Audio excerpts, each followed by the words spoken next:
Good evening. This one will probably be a little different than my usual.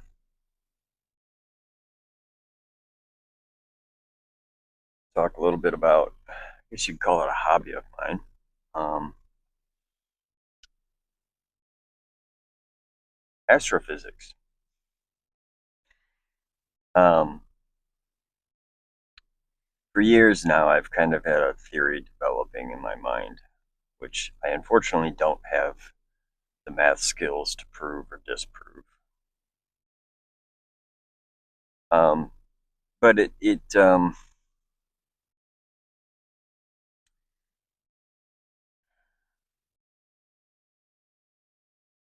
Einstein's theory, relativity, space time is one intrinsically linked substance or fabric, is a lot of times it's described. Um,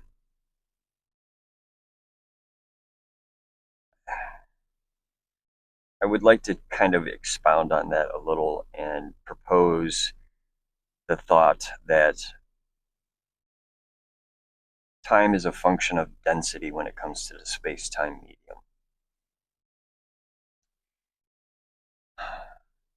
How do I explain this? So, the easy way to explain it, I guess, or the best way I've come up with over the last few years is think of it kind of like, okay, if you were to shoot a photon particle of light or even a laser beam through a given media, obviously we know that certain medias will change the speed of light, so forth and so on. A prism. If it didn't, you wouldn't get a refraction and a rainbow and all that other stuff. Anyway, that's not the point. So say in one area of space, we'll say whatever. Really, this would go down to Planck level, but I'm not going to get into that right now. We'll say 1 cubic meter of space-time. Light is going to travel, or any mass will travel at a given speed based on the amount of input energy, so forth and so on. Anyway, will travel at a given speed through a section of media. How time acts as a function of density would be like this if you were to think of it as a medium of, say, jello. A beam of light is going to travel at a set speed, as opposed to a same size volume, but you change the density to, say, concrete or lead or something more dense than jello. Logic would say what's going to happen is effectively, from a point of observation, what's going to happen is the beam of light is going to slow down. Well, from another perspective, it's not necessarily that the beam of light has slowed down. Let's say that for this particular argument, that particular beam of light hasn't changed speed. What has changed is the number of quantized units of time that it is traveling through. And this is what I mean by time is a function of density. For those of you who know some of the deeper, more profound theories of not only relativity, but quantum mechanics, quantum physics, even getting into string theory and so forth and so on. This should be a relatively easy concept to follow.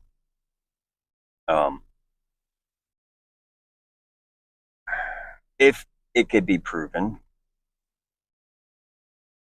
it would help explain quite a few things.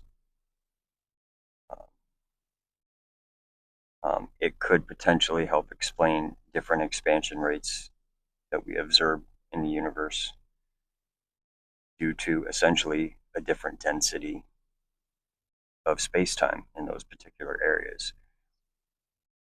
So it gives the appearance of light traveling or the expansion going faster than what we predict it should be. Let me put it to you that way. It would also help possibly solve some issues because it would essentially give the observation of a variable speed of light. So in the very early universe, um, you would have a higher density. Um, and essentially, it helps to explain certain time dilation factors when not only excessive or extreme speeds are achieved, but as well as extreme gravities and gravity wells, black holes, so forth and so on.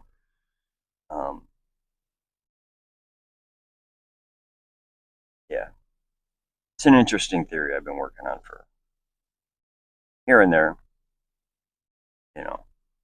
Um, I've never, this is the first time I've ever attempted to try to really explain it. It's always just been in my head, and intuitively and logically it makes sense to me, so bear with me. I've never tried to put it out there succinctly and quantifiably, no pun intended. Um, whether or not it could help bridge the gap to make a grain unified and bring relativity down to the quantum level, I'm not sure. I have to do some more research into that.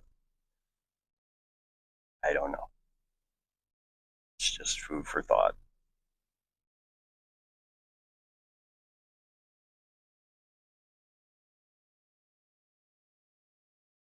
In combination with that, if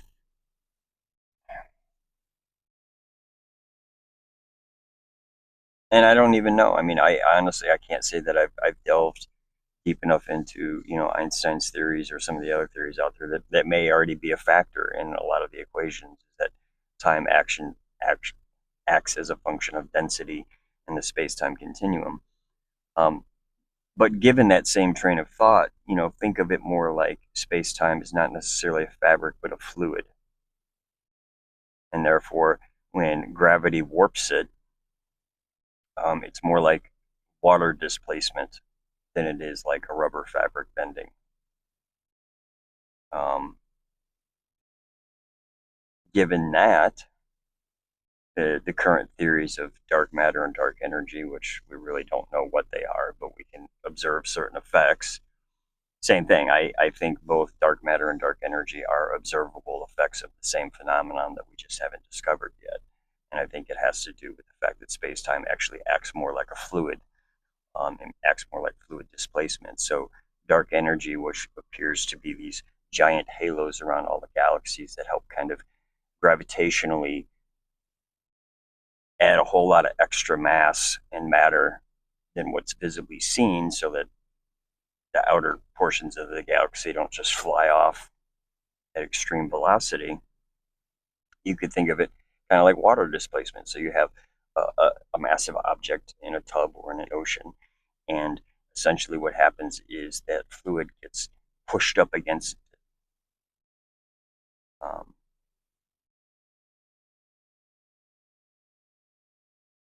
and the density of that space-time medium would be essentially quantized units of time. Planck time really is what it would come down to, which is unimaginably small. Um,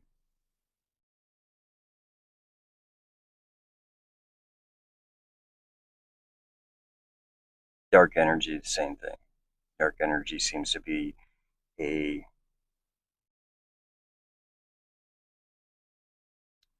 a repulsive effect or an anti-gravity effect almost. Right now being credited with the current acceleration and expansion of the universe. Essentially, the way I see it is it's a continuous generation or creation of space-time itself. Essentially, the medium of space-time thinning out.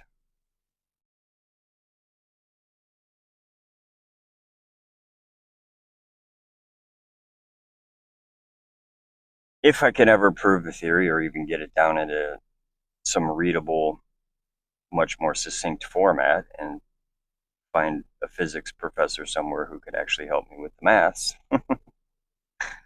um, it could drastically change a lot of things. We'll see. I don't know how ambitious I'm feeling at the moment. So, but for those of you who've been following me, and I know most of what I talk about is addiction recovery, because that is kind of where I'm at in my life again for the last time, though. But there are a lot of other things that go on in this quirky head of mine, including things like astrophysics and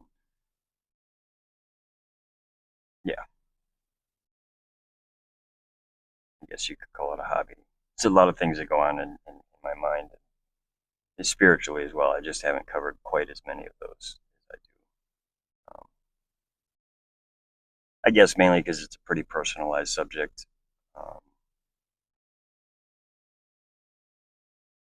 Not that I'm open minded, but at the same time, I don't necessarily like to debate my spirituality. And most people get spirituality and religion dogma confused. It's also why I don't discuss politics, because the bottom line is this: everyone's got an opinion, everyone has a right to their opinion. But opinions are like assholes. Everyone's got one, and they normally stink, including mine. Um,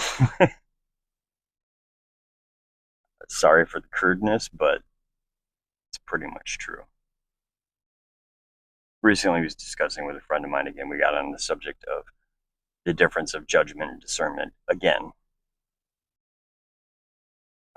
They pointed out that the human mind is designed to constantly judge things, and that's when I pointed out that functionally, that idea and that logic is correct. Human mind constantly identifies threats and assesses things and assesses situations and the people you're around and all this other stuff is a survival mechanism as well as recognizing patterns. But that in itself is not necessarily judgment. It's discernment. It's identification. It's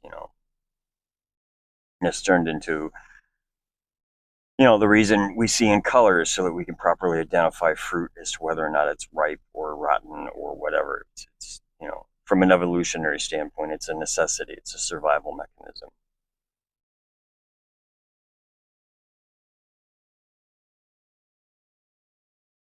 Well, and it's the same thing with recognizing behaviors and empathy, as a matter of fact. There's so much information the brain takes in that you don't even consciously realize. It's astonishing, really.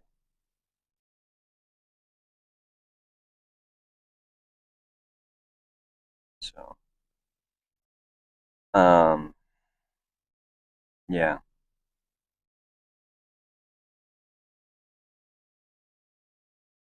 a little scatterbrained. I've had a cold for the last day or so, trying to knock it out. Um, so that's kind of where my focus has been. Of course, definitely feeling the retrograde. One of my subscribers, Percy1144, pointed out retrogrades are a time for healing. Yeah, I agree. They really are. I actually had a very,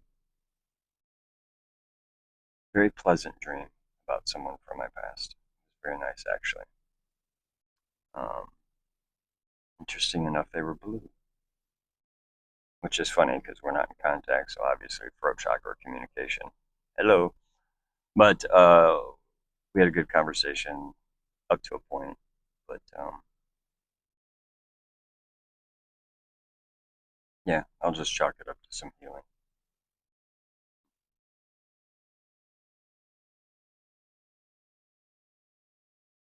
Speaking of which, first seat, if you watch this, I would love to meet your cat. Please do a video. Um, yeah, I don't know. I'm kind of all over tonight. Probably meditate soon. Head to bed. Got to work tomorrow. So. But yeah, I guess this one's just kind of another random thought and just kind of sharing a little more about what goes on in this gray matter of mine. Years ago, I had an idea to write a book, and maybe I will actually, and it was going to be called Thoughts. And the way it was going to be written was to explain the way I think. Not that I don't think it's really that different than other people, but I typically have anywhere from 3 to upwards of even 10 layers of thought that go on simultaneously in my head. Some people would call me crazy or schizophrenic or whatever. It's not like they're individual voices or anything. It's just different literally different layers.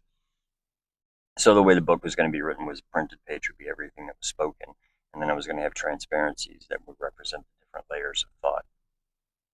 Maybe I'll still do that. Hmm. Yeah.